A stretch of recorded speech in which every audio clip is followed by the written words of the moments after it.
Nakakawindang kung paano sunod-sunod na inilampaso sa box office ni Nora Aunor si Vilma Santos sa 8 sunod-sunod na taong tapatan nila sa Metro Manila Film Festival mula 1975 hanggang 1982.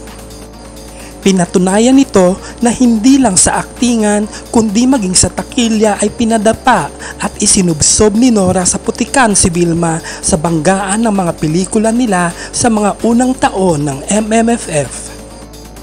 Tila bangungot kay Vilma na biro mo 8 taong sunod-sunod na malungkot na Pasko at Bagong Taon ang sinalubong niya dahil lahat ng itinapat niyang pelikula sa MMFF ay pinataob ni Nora.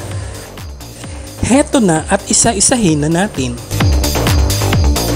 Sa first MMFF 1975, tila nawala ng karugtong ng pag-asa ang pelikula ni Vilma na karugtong ng kahapon na kumita lamang ng 4.5 million kumpara sa top grossing movie ni Nora, Ang Bato-Bato sa Langit, Tama Ay Huwag Magalit na tumabo ng 10.9 million.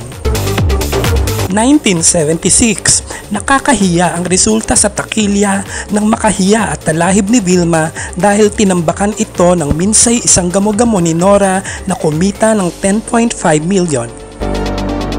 1977, this time lumamang lamang si Vilma ng kaunti. 14.3 million ang kinita ng first bold role ni Vilma na Burlesque Queen versus 14 million ni Nora sa Bakya Mo Neneng.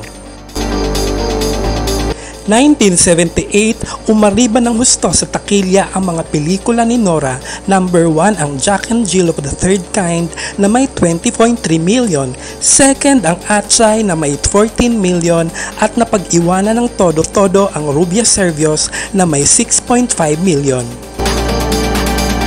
1979, tila naulit ang pagkalugmok ng pelikula ni Vilma laban kay Nora.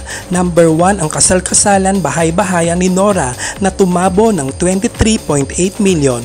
Pangalawa ang Inaka ng Anak Mo na may 18.5 million at natanso si Vilma sa modelong tanso na sumadsad sa 1.5 million lamang.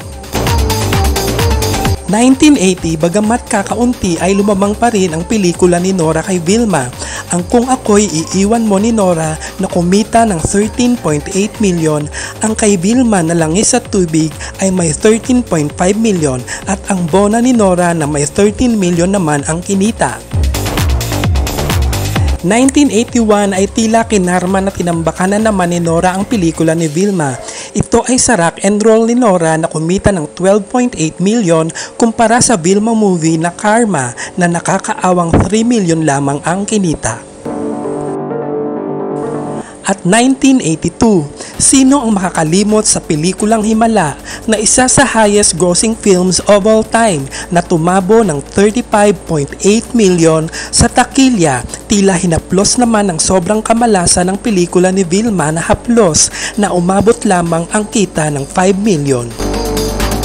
Hindi na mauulit pa ang ganitong senaryo sa MMFF sa tapatan ni Nora at Vilma kung saan milya-milya ang agwat ng mga kinita ng pelikula ni Nora kumpara kay Vilma.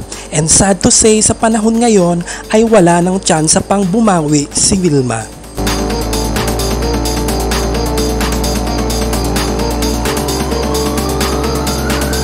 Maraming salamat sa panonood at hanggang sa muli.